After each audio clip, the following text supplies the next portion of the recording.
Okay जी, last time हम लोगों ने स्ट्रिंग इंस्ट्रक्शन डिस्कस करना स्टार्ट की थी, तो उनमें किसी को कोई क्वेश्चन है तो पूछे।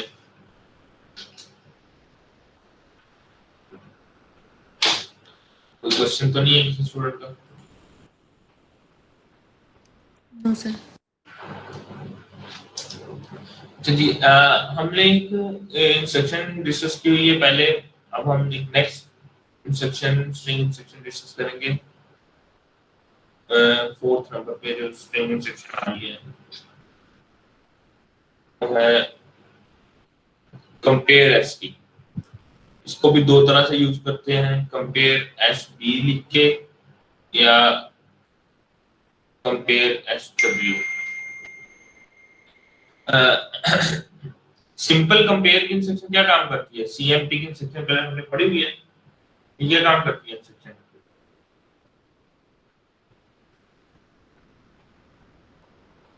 सीएमपी इंस्ट्रक्शन क्या वर्क करती है सर जो एएल में पड़ी वैल्यू होती है उसको और किसी वैल्यू के साथ कंपेयर करती है। सिर्फ एएल में? नहीं, बाकी भी रजिस्टर हैं जिनमें डेटा पड़ा होता है। हम इसके साथ दो वैल्यू देते हैं, तो सीएमपी ax, bx लिखेंगे या a dx, c कुछ भी, तो इन दोनों का कंपेयर कर देगी।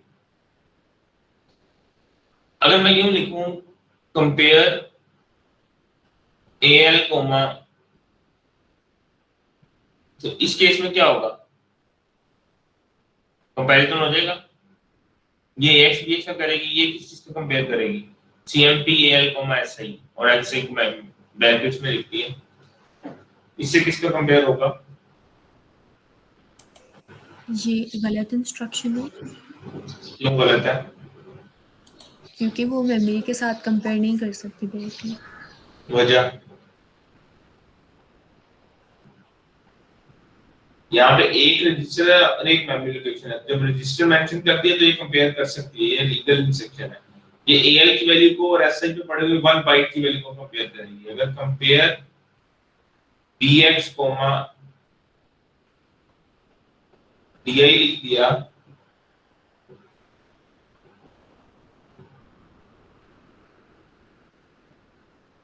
तो ये bx वैल्यू को di पे पड़ी हुई 2 बाइट्स के साथ कंपेयर करेगी, ये भी लीगल है। ऐसा भी किया जाता है, कंपेयर के साथ एक कोई रजिस्टर लिख दें और एक वैल्यू लिख दें, ये भी लीगल है, ये भी कंपेयर कर लेंगे। अब इसमें इलीगल केसेस कौन कौन से हैं? कंपेयर 2,2 नहीं किया जा सकता, हमें पता है दोनों कांस्टेंट वैल्यू लिखे जा सकते हैं। साथ ही साथ इसमें एक और इलीगल केस है, कंपेयर si, ये भी नहीं किया जा सकता। इसकी क्या रीजन है, ऐसा क्यों नहीं किया जा सकता?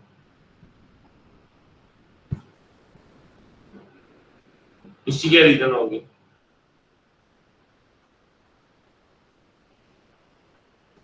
ये भी नहीं किया जा सकता, इलीगल है, और ये भी इलीगल है। इस वाले की क्या रीजन है इलीगल होने की? ये हमारे पास एग्जीक्यूटिव नहीं होगा, एरर आ जाएगा। जी बताएं, कोई स्टूडेंट बताना जाए।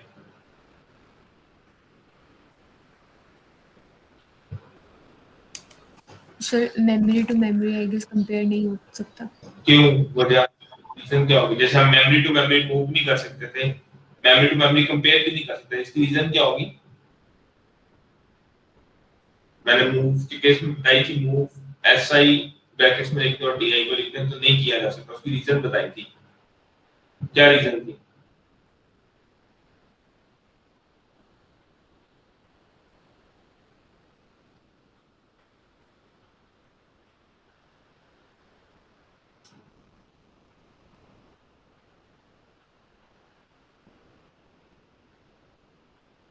तो इसकी रीजन क्या है कि हम ये जो इंस्ट्रक्शन लिखते हैं मूव si और फिर di, ये क्यों नहीं कर सकते थे मूव के साथ? इसमें पता नहीं होता था si से कितने डाटा उठाना है, 1 बाइट का, 1 वर्ड का, और di में कितना रखवाना है। अगर भी एक रजिस्टर मेंशन करते हैं और एक मेमोरी लोकेशन हो तो फिर उसको पता लग जाता है रजिस्टर के साइज के अकॉर्डिंग मेमोरी से उतना ही डाटा उठाना है। अगर रजिस्टर 8 बिट लिखा है तो 1 बाइट का नहीं है, अगर रजिस्टर 2 वर्ड बाइट्स का यानी 1 वर्ड का लिखा है ax bx वगैरह यूज किया तो 2 बाइट्स उठानी है। सिमिलरली कंपेयर करते हैं उसको ये नहीं पता लगेगा कि एक बाइट का कंपेयर कर रहे हैं या एक वर्ड का कंपेयर कर रहे हैं। अगर एक रजिस्टर मेंशन किया हो al या bx तो इस केस में वो 1 बाइट का कंपेयर करेगा, यहाँ पे 2 बाइट्स यानी 1 वर्ड का कंपेयर करेगा। तो ये वाला इंस्ट्रक्शन नहीं लिखेगा, लेकिन ये काम स्ट्रिंग इंस्ट्रक्शन से किया जा सकता है। जैसे मूव के केस में ये वाला काम मूव एसबी से ऑटोमेटिकली हो जाता है, SIDA मेंशन करने की जरूरत नहीं होती। सिमिलरली कंपेयर एस की इंस्ट्रक्शन कंपैरिजन करेगी, कंपेयर एस बी की इंस्ट्रक्शन लिखते हैं तो ये कंपेयर करती है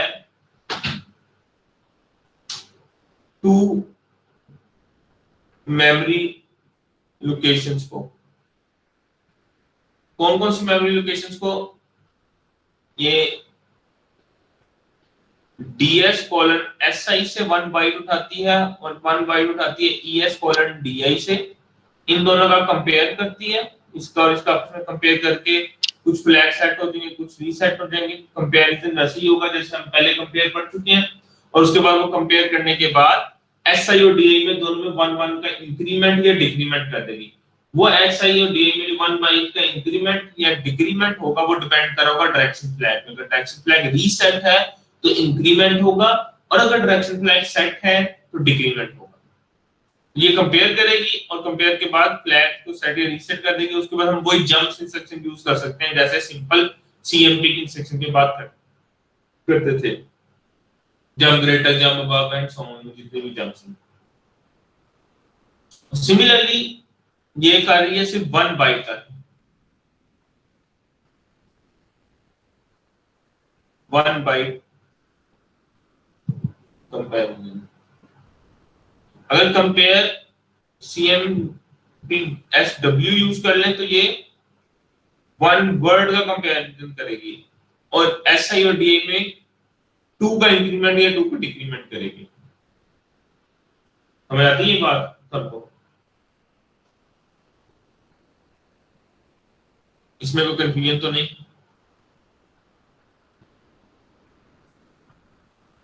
सिमिलरली फिफ्थ वन एक और इंस्ट्रक्शन है, लास्ट इंस्ट्रक्शन SCAS। इसके भी 2 वर्जन है, SCA स्कैन SB, इसको हम स्कैन पढ़ेंगे, और स्कैन SW, स्कैन इंस्ट्रक्शन। ये भी कंपैरिजन करती है। अब ये किसी से कंपैरिजन करेगी? स्कैन SB या स्कैन SW की इंस्ट्रक्शन 1 मेमोरी लोकेशन और 1 रजिस्टर का कंपैरिजन करेगी। रजिस्टर जो हर सिनेरियो में लिया जाएगा वो, अगर हमने स्कैन SB यूज किया है तो इस केस में ये es:di की वैल्यू का कंपैरिजन करेगी AL के साथ। स्कैन SB es:di पे पड़ी 1 बाइट का कंपैरिजन करेगी AL के साथ, और साथ ही साथ DI में 1 का इंक्रीमेंट या डिक्रीमेंट कर देगी। जबकि स्कैन SW की इंस्ट्रक्शन es:di पे पड़ी हुई 2 बाइट्स का कंपैरिजन करेगी AX वैल्यू के साथ, और DI में इंक्रीमेंट या डिक्रीमेंट कर देगी 2 बाइट का, 2 इंक्रीमेंट कर देगी, 2 डिक्रीमेंट कर देगी। स्कैन SB की इंस्ट्रक्शन es:di का AL से कंपेयर करती है, स्कैन SW की इंस्ट्रक्शन es:di का AX के साथ करती है, वो AL के साथ और ये AX के साथ। 1 इंक्रीमेंट या डिक्रीमेंट होगा SB के केस में, और 2 इंक्रीमेंट या डिक्रीमेंट होगा SW के केस में।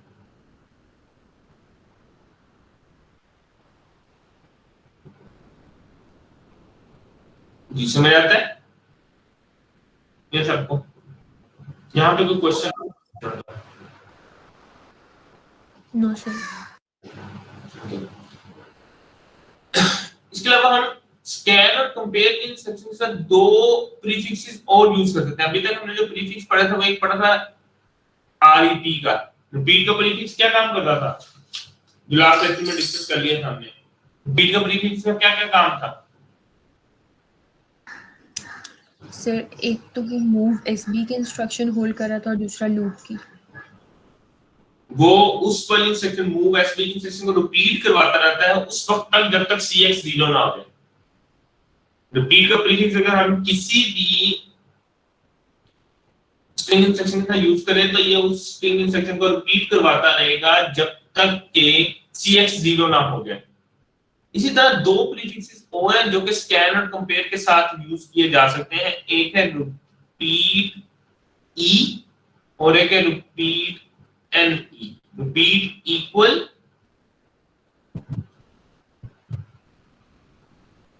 और इसको हम कहेंगे रिपीट नॉट इक्वल। ये प्रीफिक्स क्या करेगा, रिपीट इक्वल का प्रीफिक्स अगर हम कंपेयर के साथ यूज करते हैं, फॉर एग्जांपल मैं लिख देता हूं रिपीट इक्वल कंपेयर एसबी और उससे पहले एसआई में भी किसी स्ट्रिंग का एड्रेस पड़ा, डीए में भी। ये कंपेयर एसबी के सेक्शन को उस वक्त तक रिपीट करता रहेगा जब एसआई और डीआई पे पड़ी हुई वैल्यूज इक्वल आती रहेंगी या फिर सीएक्स 0 नहीं हो जाता। कब तक रिपीट करेगा, जब तक स्ट्रिंग सेम आती रहेगी या cx 0 नहीं हो जाता। और रिपीट नॉट इक्वल उस वक्त तक रिपीट करता है जब तक के वैल्यू सेम ना आ रही हो या फिर cx 0 ना हो। तो ये दो प्रीफिक्स रिपीट इक्वल, कंपेयर और स्कैन एसबी के साथ यूज किए जाते हैं। ये उस वक्त तक रिपीट करते हैं जब तक cx 0 ना हो जाए, जैसे खाली सिंपल रिपीट करता है। लेकिन इसमें अब एक कंडीशन और लगा दी, इक्वालिटी या नॉट इक्वालिटी भी चेक कर रहा है। अगर इक्वल हो जाए, इक्वल हो और रिपीट cx 0 नहीं है तो ये रिपीट करता रहे, रिपीट इक्वल। और रिपीट नॉट इक्वल कब तक रिपीट करता है, जब तक नॉट इक्वल है और साथ साथ cx 0 नहीं है। तो ये उस केस में कंपेयर एसपी या स्कैन एसपी का यूज हो सकता है। फॉर एग्जांपल हम एक टास्क करते हैं, छोटा सा लिखते हैं। अगर मेरे पास एक स्ट्रिंग हो, स्ट्रिंग 1 dp और मैं यहाँ पे स्ट्रिंग 1 डिफाइन कर लेता हूँ।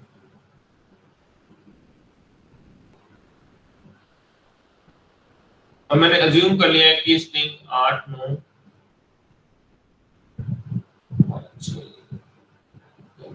11 लेटर्स की स्ट्रिंग है। ऐसे स्ट्रिंग 2 कोई है db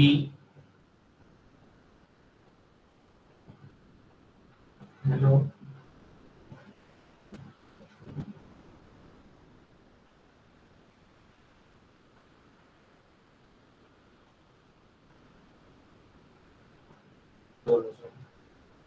ये कैपिटल W है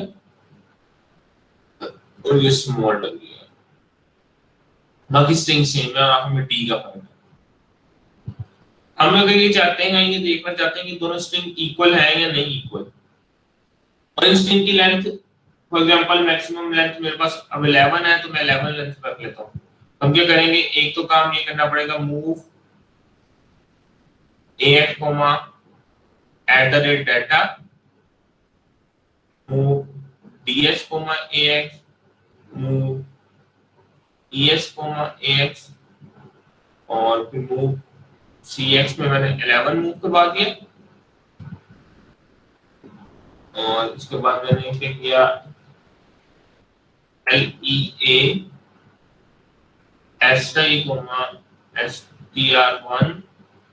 lea di str2।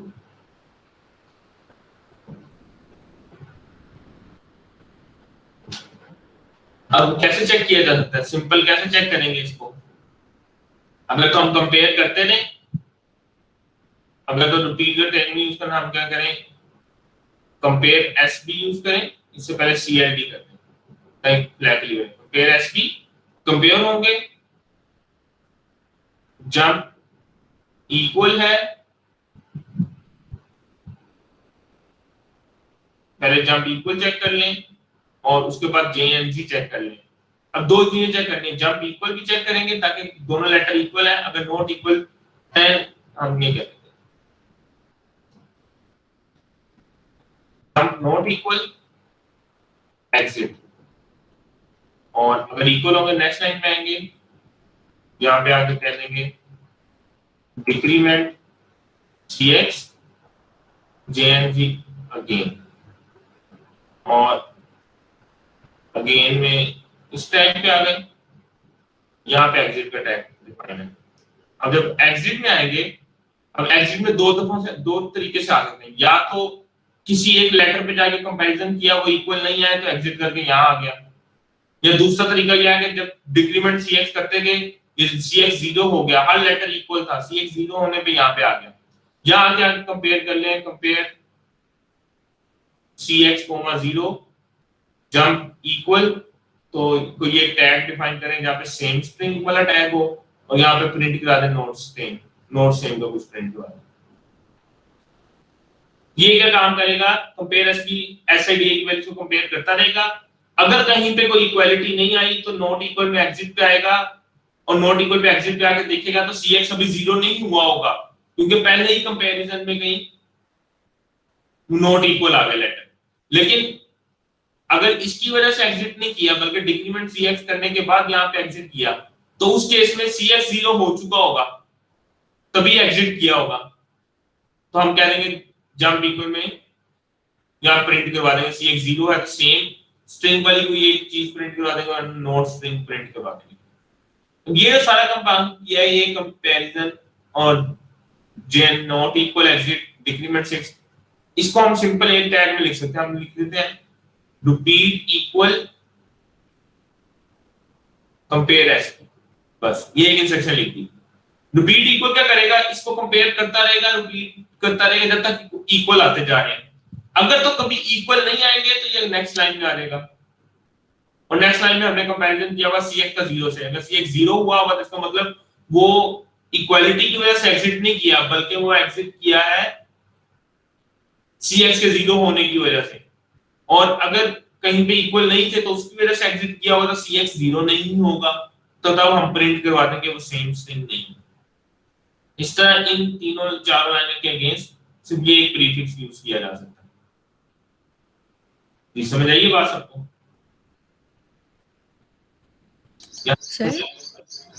सर फिर उसमें हम चेक करेंगे कि जंप इक्वल है या नहीं, मतलब एग्जिट का टैग डिफाइन करेंगे? नहीं, अब अगर हमने करना है तो यहाँ तक फिर हमें कुछ करने की जरूरत नहीं है ना, अगर रिपीट इक्वल यूज करना है, अगर ये यूज करना है रिपीट इक्वल का टैग, तो फिर ये वाला काम नहीं करने की जरूरत सारा, या गेन का टैग, एग्जिट का टैग, ये चार इंस्ट्रक्शन, फिर ये खाली रिपीट इक्वल्स कंपेयर, अगर इस रिपीट के प्रीफिक्स से बगैर करें तो ये काम करेंगे। समझ आ रही बात?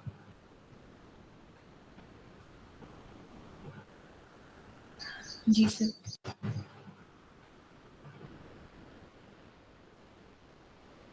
इसी तरह अगर किसी एक स्ट्रिंग में कोई एक लेटर ढूंढना हो, सिंपल एक लेटर मैंने ओ ढूंढना, ओ है या नहीं, तो स्कैन यूज कर सकते हैं, एल में ओ को रखें, ओ का ASCII कोड, और एस डी में स्ट्रिंग का ऑफसेट एड्रेस रखें, और कंपैरिजन करते हैं, स्कैन एस भी करते हैं, रिपीट इक्वल तक करते हैं, रिपीट नॉट इक्वल तक करते रहे, जब तक ओ मिल जाता रिपीट करता रहे, जब स्ट्रिंग अगर खत्म हो गई, cx 0 हो गया, cx 0 है तो इसका मतलब ओ उसमें नहीं मिला, अगर ओ मिल जाता कहीं पे तो वो रुक जाता, नॉट इक्वल के केस में वो रुक जाता, cx 0 ना होता। इस तरह स्कैन को यूज करते हुए किसी एक सिंगल लेटर को भी एक स्ट्रिंग में देखा जा सकता है।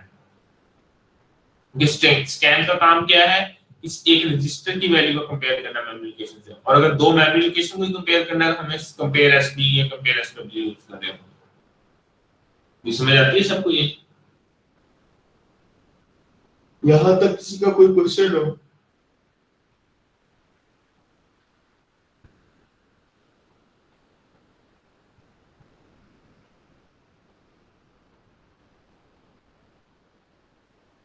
जी कोई क्वेश्चन नहीं है?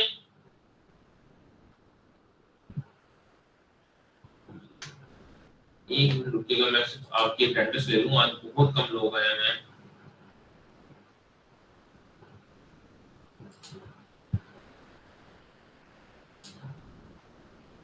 अटेंडेंस डाउनलोड होगी, अब मैं आज के लेक्चर की अटेंडेंस ले लूंगा, जितने लोग आ गए हैं इन्हीं की अटेंडेंस लगेगी, और इन्हीं को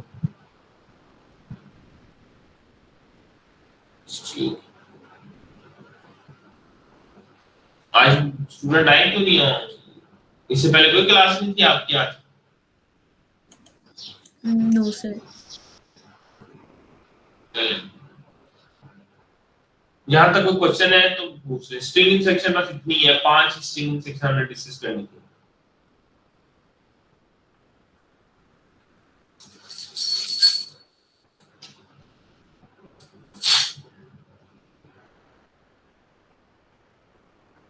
ओके जी, अब असेंबली की जो हम लोग ने लेक्चर्स के अंदर पढ़नी है इंस्ट्रक्शन, वो लास्ट इंस्ट्रक्शन आज पढ़ने लगे हैं, वो है एक्सलेट की इंस्ट्रक्शन।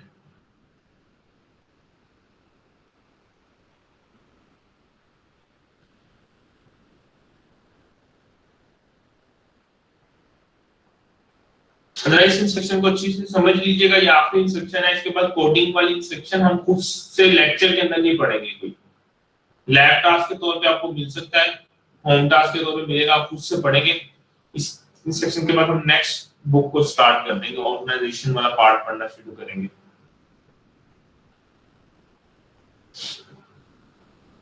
तो इस इंस्ट्रक्शन का काम क्या है? ये इंस्ट्रक्शन क्या करती है कि dx के अंदर, dx में हम किसी एक टेबल का, एक अरे का ऑफसेट स्टोर करवाते हैं। dx में इस इंस्ट्रक्शन को एग्जीक्यूट करने से पहले हम dx में कोई ऑफसेट स्टोर करवाते हैं, al में कोई वैल्यू रखते हैं, कोई एक वैल्यू।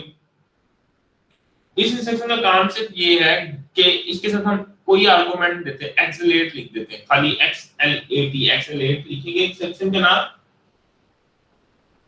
ये क्या काम करेगी? ये dx में जो भी ऑफसेट पड़ा होगा उस ऑफसेट में al वाली वैल्यू को खुद से ऐड करके जो नया एड्रेस बनेगा वहां पे जो भी वैल्यू पड़ी है उसको रीड करेगी और al में ले जाएगी। इंस्ट्रक्शन क्या काम करेगी? dx में पड़े हुए ऑफसेट एड्रेस की वैल्यू लेगी, al से वैल्यू लेगी, उन दोनों को ऐड करेगी, जो नया एड्रेस बन जाएगा वहां से एक वैल्यू रीड करके al में स्टोर करा देगी।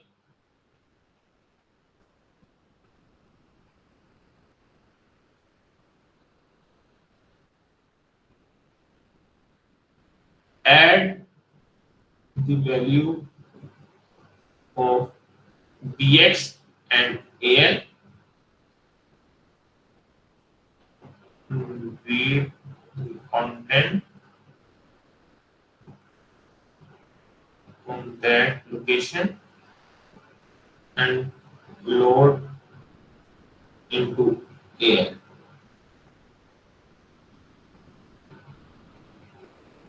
इस इंस्ट्रक्शन का सिंपल सा काम है, dx में पड़े किसी वैल्यू को रीड करना, al वाली वैल्यू को रीड करना, उससे ऐड करना, जो नई वैल्यू बनी उस मेमोरी लोकेशन से डाटा रीड करके al में लोड करवा देना। हम इसको जरा एग्जांपल से समझते हैं। फॉर एग्जांपल मैं कहता हूं मेरे पास एक दो डाटा के सेक्शन में टेबल है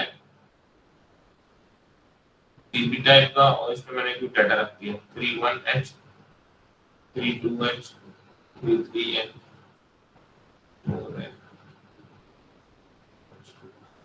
और डॉट बोर्ड में आए और हमने मेन प्रोसीजर स्टार्ट किया। मेन प्रोसीजर में जो पहले वर्किंग करनी है वो ax @data ds ax so move dx offset और टेबल, इस अरे का नाम मैंने टेबल रखा हुआ था। move al 3 XLAT एक्सेलेट किया, और जब ये इंस्ट्रक्शन एक्सेलेट इंस्ट्रक्शन चलाई, इस इंस्ट्रक्शन के एग्जीक्यूशन के बाद al की क्या वैल्यू होगी जी बताएं? इस इंस्ट्रक्शन के एग्जीक्यूशन के बाद al की वैल्यू क्या होगी? जो उन दोनों के ऐड करने से नया एड्रेस बनेगा। हाँ, तो बताएं क्या आएगा इसमें? al में क्या आएगा? इंस्ट्रक्शन का क्या काम था? BX में पड़े हुए ऑफसेट एड्रेस में AL की वैल्यू को ऐड करना और फिर उस वाली मेमोरी लोकेशन से डाटा रीड करके AL में लोड कर देना। तो क्या बनेगा AL में?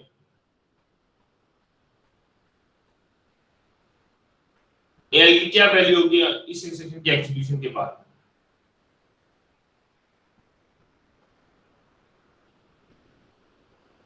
बढ़िया समझ सी है।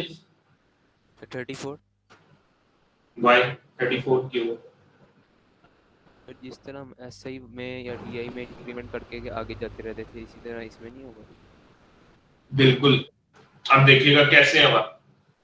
फॉर एग्जांपल ये टेबल है, ये मेमोरी में भी यहाँ पे पड़ा है V1 है। मैं यहाँ पे मेमोरी लोकेशन के ऊपर रेड कलर से ना मेमोरी लोकेशन के एड्रेस डाल रहा हूँ। अज्यूम कर लें कि इसका एड्रेस है 0012 0013 0014 0015 0016। ये ऑफसेट एड्रेसेस हैं। जब मैंने कहा BX में ऑफसेट एड्रेस ऑफ टेबल लिया तो BX की वैल्यू बन गई 0012। AL में पड़ा था 3। एक्सीलरेट चलने के बाद उसने इस वैल्यू और इस वैल्यू को ऐड किया 0012 और 3 को ऐड किया 0015 बन गया। वहां से डाटा रीड किया 0015 से जब डाटा रीड किया तो 34 रीड हुआ और उस 34 को ला के AL में लोड करा दिया। BX की अपनी वैल्यू को चेंज नहीं किया, बस BX में जो ऑफसेट पड़ा था उसको और AL की वैल्यू को ऐड करके उस मेमोरी लोकेशन से डाटा रीड करके AL में ही लोड कर दिया। AL के कंटेंट बदल गए। तो जब ये इंस्ट्रक्शन चल गई तो AL में क्या आ गया? 34 हेक्सा आ गया। समझ आ रही बात सबको? Yes sir. जी, कोई और क्वेश्चन तो नहीं है?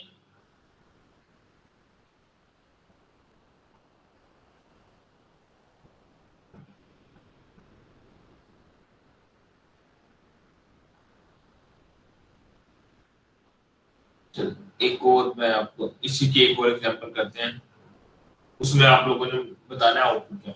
मैं पूरा टेबल नहीं बना रहा, मैं इसको शॉर्ट करके लिख रहा हूं। फॉर एग्जांपल एक डॉट डाटा का सेक्शन है, इसमें एक टेबल पड़ा है। टेबल को कीवर्ड नहीं है, ये मैंने वैसे नाम टेबल रखा हुआ है डीपी टाइप का। मुझे जरा ये टेबल पहले डिफाइन करके मैं आपको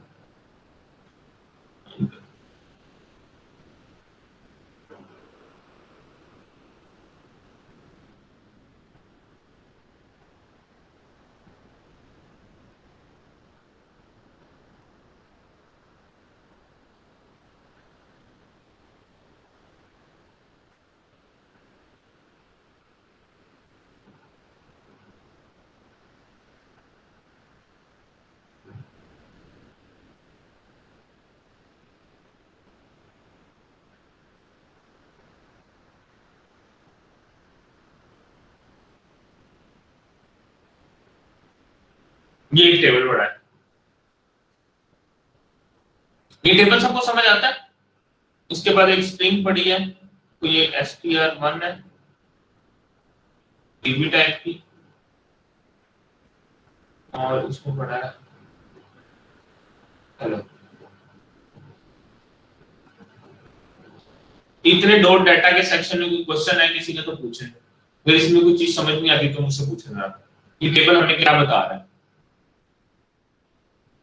किस तरह का सिनेरियो होगा?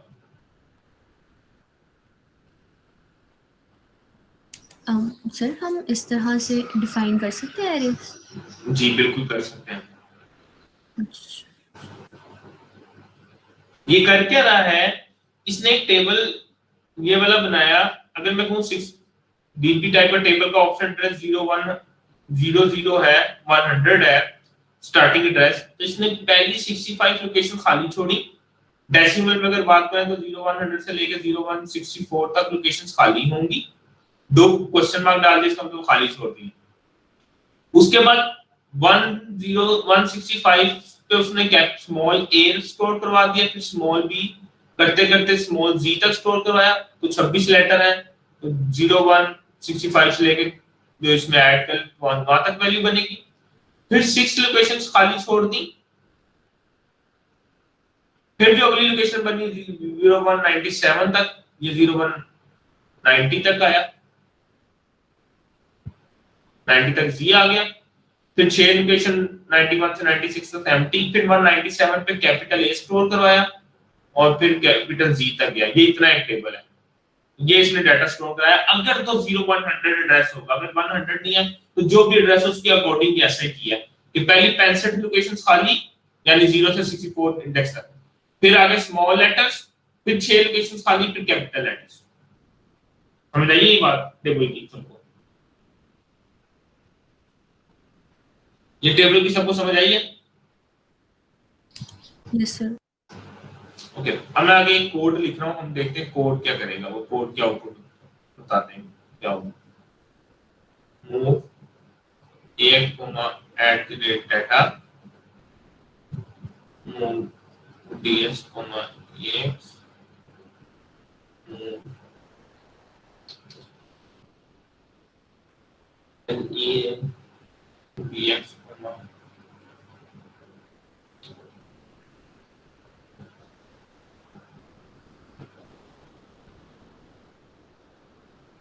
टेबल and ये ऐसे ही होना str1 move tail होना सही xl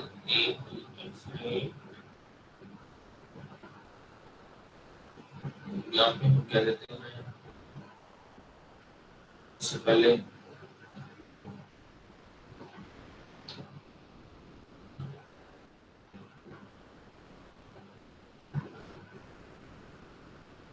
move cf5 tail ऐसे ही, और उसके बाद एक्सेलेरेट में से सिलाई, फिर हमने क्या किया मूव ऐसे ही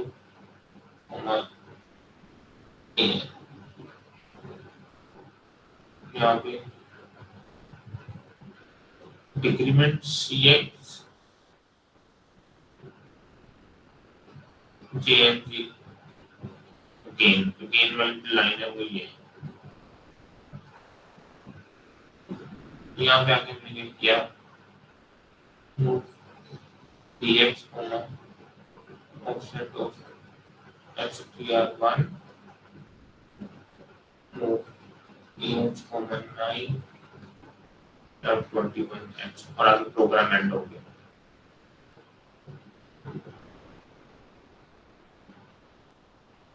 जी बताएं अभी इस प्रोग्राम की आउटपुट क्या होगी? मैंने एक प्रोग्राम लिख दिया, मुझे इस प्रोग्राम की आउटपुट बताएं क्या होगी?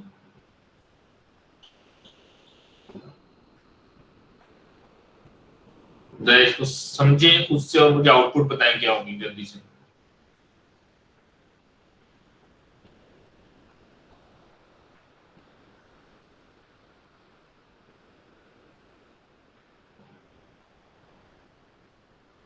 जो इस प्रोग्राम की आउटपुट बताएगा स्टूडेंट, उसको 2 मार्क्स एक्स्ट्रा मिल जाएंगे किसी एक क्विज में, 2 सॉलिड मार्क्स।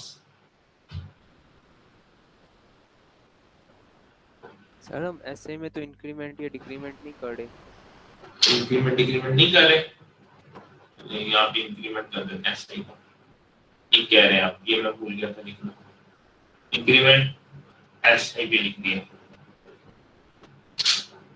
जी, इंक्रीमेंट लिख दिया ऐसे ही। आप बता दें। और एल में कोई वैल्यू भी नहीं मूव हो रही, क्यों सही है? एल में हो रही है मूव। ओके, टेबल मैंने आपको पहले दिखा दी, ये टेबल है, ये स्ट्रिंग 1 है और ये मेरे पास प्रोग्राम है, उसके आउटपुट बतानी है क्या होगी। सर वो क्या नाम है, पहले जो स्ट्रिंग 1 थी हमने उसको ऐसे मूव करवाया, उसमें पहले h पड़ा हुआ था सर। वो h का ASCII या जो भी इसका बनता है वो bx की वैल्यू के साथ ऐड करवा के जो उसका एड्रेस बनेगा वहाँ पे जो वैल्यू पड़ी हुई है वो h की जगह पे स्टोर करवा देगा, और ऐसे में इंक्रीमेंट कर देगा, cs में डिक्रीमेंट करके दोबारा ऊपर जंप कर देगा। यही काम सर वो करता रहेगा जब तक। आउटपुट क्या है, एग्जैक्ट आउटपुट बताएं क्या होगी?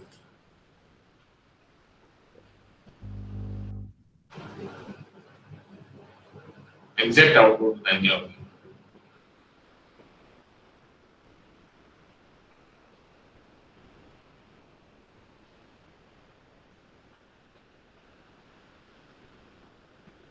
सर एम्प्टी आएगी क्योंकि उसकी पहली 65 लोकेशन खाली है EXC।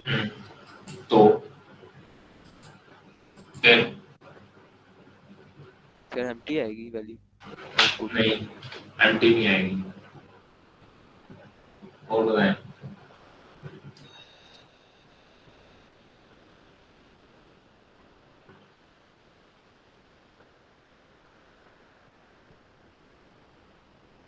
जी और कोई सुन?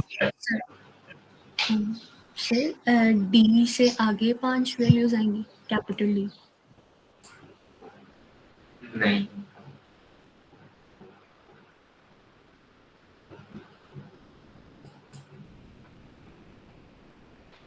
बहुत आसान है ये, बहुत आसान है। स्ट्रिंग HELLO है।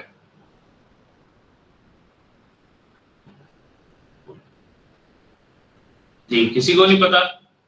अगर मौका है लास्ट मिनट में मैं समझा देता हूँ, 2 मार्क्स मिल जाएंगे अगर कोई बताता है इसमें।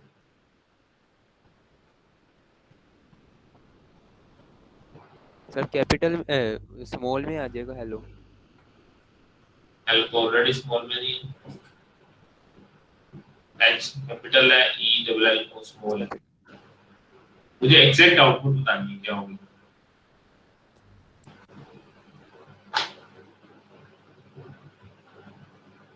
सर रिवर्स में आएगा हेलो। नहीं, इसकी आउटपुट होगी small h capital E capital L capital L capital O। Mohammad 42 roll में आपने कोशिश की है, लेकिन एग्जैक्ट बताओ देख के आसानी से। अब ऐसा क्यों हो रहा है इसको समझते हैं। सर वो H का जो डेसिमल है वो 72 है, तो वो मैं इसको आसान करता हूँ। मैं ना हेलो की जगह ना यहाँ पे स्ट्रिंग समझ लें, इस जगह पे स्ट्रिंग ना चेंज करता हूँ, मैं स्ट्रिंग लिख देता हूँ। स्ट्रिंग में एक छोटी सी स्ट्रिंग डाल रहा हूँ यहाँ पे, capital A small b small c। Suppose ये स्ट्रिंग है मेरे पास, capital A small b small c। अब जब प्रोग्राम में हम आए, यहाँ पे उसने bx का टेबल का ऑफसेट एड्रेस लोड कर लिया, ऐसे में स्ट्रिंग 1 लोड किया, cx में 5 रखा, 5 की जगह 3 कर देता हूँ, 3 लेटर है, 3 लेटर ले आए, 3 लेटर 3 है तो 3 रखिए। ऐसा ही से रीड किया, AL में लेके आया, तो पहली दफा AL में क्या आया, कैपिटल A। कैपिटल A का ASCII कोड क्या होता है 65। कैपिटल A का ASCII कोड क्या होता है 65। जी सर। उसने bx की वैल्यू में 65, एक्सिलेट ने bx की वैल्यू में 65 ऐड किया और उस मेमोरी लोकेशन से डाटा रीड करके AL में ले आया, जिसको हमने ऐसे में वापस स्टोर कर दिया। तो अगर हम यहां पे जाएं, जब bx की वैल्यू स्टार्टिंग में होगी 0 100, उसमें 65 जब ऐड करेगा तो 165 वाली लोकेशन पे पहुंच जाएगा अगर 100 होती है, क्योंकि हमने शुरू में उसकी 65 लोकेशन खाली छोड़ी है, व्हिच मींस इंडेक्स नंबर 0 से 64 तक इंडेक्स खाली छोड़ दिए हैं, और 65th जो इंडेक्स बनता है वहां पे स्मॉल a स्टोर कराया। अब जब कैपिटल A होगा तो इसका मतलब वो 165 वाले एड्रेस पे पहुंचेगा, यानी 65th इंडेक्स पे जाएगा और वहां से स्मॉल a को उठा के AL में ले आएगा। तो स्मॉल a का ASCII AL में आया, जिसको वापस स्टोर करा दिया उसने SI वैल्यू में। इसका मतलब उस स्ट्रिंग में अब पहले लेटर स्मॉल a जाके स्टोर हो गया। फिर उसने इंक्रीमेंट SI किया, डिक्रीमेंट CX किया, गेन पे गया, दोबारा रीड किया, दोबारा स्ट्रिंग से उसको मिला स्मॉल b। और स्मॉल b का ASCII कोड होता है 198, 0197 के बाद 198 के ऊपर स्मॉल b पड़ा है। उसने जब bx के अंदर ऐड किया, एक्सिलेट की कमांड चली, तो उसने यहां से कैपिटल B पड़ा 198 में। तो वो कैपिटल B जब उठाया 198 98 ऐड करके कैपिटल B उठाया, उसको B की जगह पे स्टोर करा दिया। इसी तरह C की जगह पे कैपिटल C उठाया। हमने किया क्या है, 65 से लेके 190 तक स्मॉल लेटर स्टोर करवा दिए और 197 से 122 तक कैपिटल लेटर स्टोर करा दिए। उसकी वजह से फर्क क्या पड़ेगा, जब भी स्मॉल कैपिटल लेटर आया करेगा तो उसकी पोजीशन से स्मॉल लेटर उठा लेगा और स्मॉल की पोजीशन से कैपिटल उठा लेगा। तो वो एक्चुअली स्ट्रिंग में कैपिटल को स्मॉल, स्मॉल को कैपिटल में कन्वर्ट करने के लिए ये वाला टेबल यूज किया जा रहा है, ये प्रोग्राम यूज हो रहा है। इसकी आउटपुट बन जाएगी small a capital B capital C।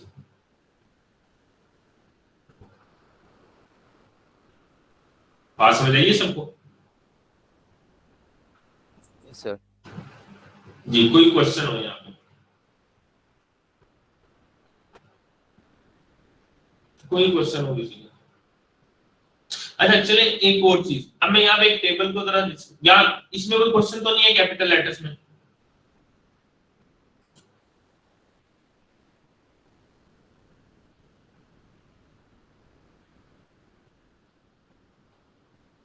अगर हम इस टेबल को ना कुछ यूं चेंज कर लें, ये स्मॉल लेटर थे ना और ये कैपिटल लेटर थे, मैं स्मॉल कैपिटल का चेंज नहीं करता, लेकिन यहाँ मैं कैपिटल लेटर ही लिखना है, पहली 55th पोजीशन खाली, उसके बाद 60 0 से 64 तक इंडेक्स खाली, यहाँ पे स्टोर करा दूं कोई लेटर, सपोज ई, फिर स्टोर करा दूं एक्स, फिर करवा दूं डब्ल्यू, फिर बी, फिर सी, ऐसे ना कंप्लीट अपने लेटर स्टोर कराऊं, लेकिन उनका ऑर्डर चेंज कर दूं। ऑर्डर चेंज में कर दूं 26 से 26 लेटर स्टोर करा दूं, यहाँ तक आते हुए मैं यहाँ पे टी स्टोर कराऊं, आखिरी टी होते में आने सारे लेटर्स आ गए। ऐसे स्मॉल में भी यही काम कर दूं, स्मॉल लेटर में भी स्मॉल ई, स्मॉल एक्स, करना चाहते हैं सेम कर लें, चेंज करना चाहते हैं स्मॉल लेटर में चेंज कर लें, टी, स्मॉल टी, या जो भी रखना है, ये काम कर लो। अब यहाँ पे मेरे पास स्ट्रिंग है हेलो,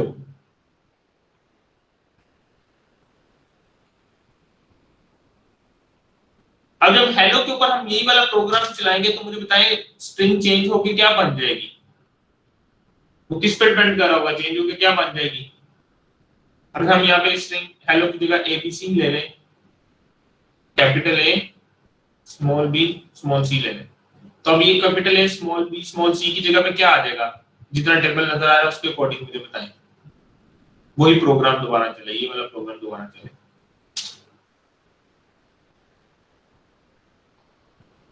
जी बताएं क्या आ जाएगा?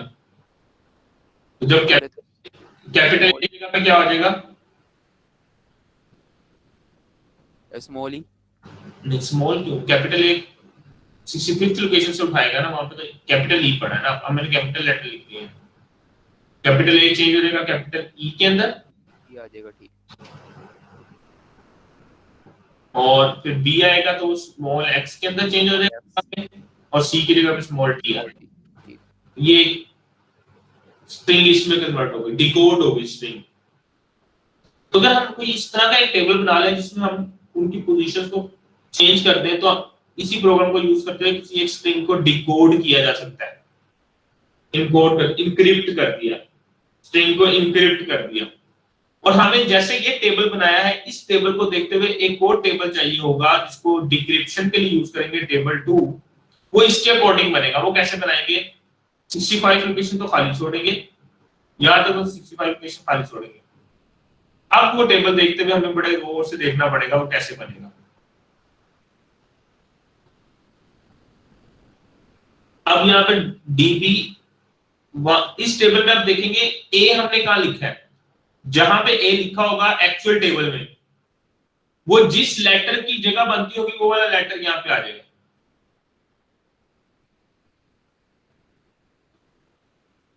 जैसे इस टेबल में ए जहां पे भी आ रहा होगा, फॉर एग्जांपल यहां पे ए आ रहा है, तो A B C D E, ई की जगह पे बनती है तो यहां पे ई लिख दिया जाएगा। ऐसे ही एक्स है तो बी की जगह, एक्स की जगह पे बी लिख देंगे इस टेबल में, एक्स वाई जी, दो लेटर से पहले बी लिखते हैं, एंड सो ऑन। इस टेबल को देखते हुए ये वाला एक टेबल बन जाएगा, इस टेबल के अकॉर्डिंगली ये एक टेबल बन जाएगा। ये वाला टेबल जब बना लेंगे तो अब जो ये इनक्रिप्ट हुई स्ट्रिंग है, इसी पे ये वाला प्रोग्राम जब चलाया करेंगे दोबारा से, यहाँ पे जहां पे ई की जगह बनती है वहां ए लिख देंगे, ऐसे ही जहां पे स्मॉल एक्स की जगह बनती है वहां स्मॉल बी लिखा होगा, डीबी 6 लोकेशन खाली। ओके, अब जब इनक्रिप्टेड स्ट्रिंग पे यही वाला काम दोबारा से करेंगे टेबल 2 को करते हुए, तो वापस इस स्ट्रिंग में कन्वर्ट हो जाएगी, डिक्रिप्ट हो जाएगी। तो यूजिंग एक्सिलेट इंस्ट्रक्शन अगर हमारे पास हम एक टेबल डिजाइन कर लें, ये वाला और ये वाला, तो स्ट्रिंग को इंक्रिप्शन और डिक्रिप्शन के लिए भी यूज किया जा सकता है। एक्सेलेट पे खास टेबल्स को डिजाइन करना। टेबल का मतलब नहीं है, टेबल बार बार बोल रहा हूँ, टेबल का मतलब ये एक अरे ही है, एक स्ट्रिंग ही है। आ रही है बात समझ सकते हो? यहां तक किसी का कोई क्वेश्चन नहीं? तो एक्सेलेट का अपना काम क्या है, वो वही है bx में पड़े वैल्यू को और al की वैल्यू को ऐड करना और उस मेमोरी से डाटा उठा के al में लोड कर देना। अब उसको हमने एप्लीकेशन किसके लिए यूज किया, कैपिटल स्मॉल के लिए यूज कर लिया और फिर इस तरह के पर्पस के लिए भी यूज कर सकते हैं।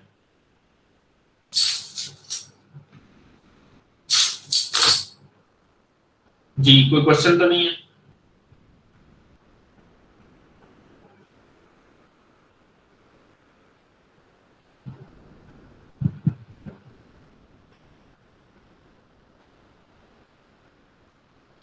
तो अब जो आपकी कल लैब है वो कल की बजाय मैं आज अभी ही थोड़ी देर में अपलोड कर दूंगा लैब, और उसका टाइम भी आज के दिन का ही होगा लैब का।